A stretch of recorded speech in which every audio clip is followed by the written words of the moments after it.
So you're looking at the yellow. Just looking at, this is a Aaron Kudo.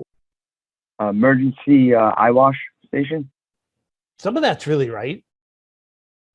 There's the emergency eye wash, but up here on the top of the screen is the emergency shower. So this is called in your code book, emergency wash stations. If you've never seen an emergency wash station, here's one. And naturally, there's a whole bunch of code pieces attached to it as well. Can't just put cold water to that. It has to be tempered water, has to be on a constant recirculation line, but mustn't go over a certain temperature. Can never go stagnant, because you want to make sure if you ever need to use one of those, God forbid, you want to make sure the water that's coming out of it is not going to hurt you even worse, especially when we're talking about the eye wash. So emergency wash stations, more to come on that.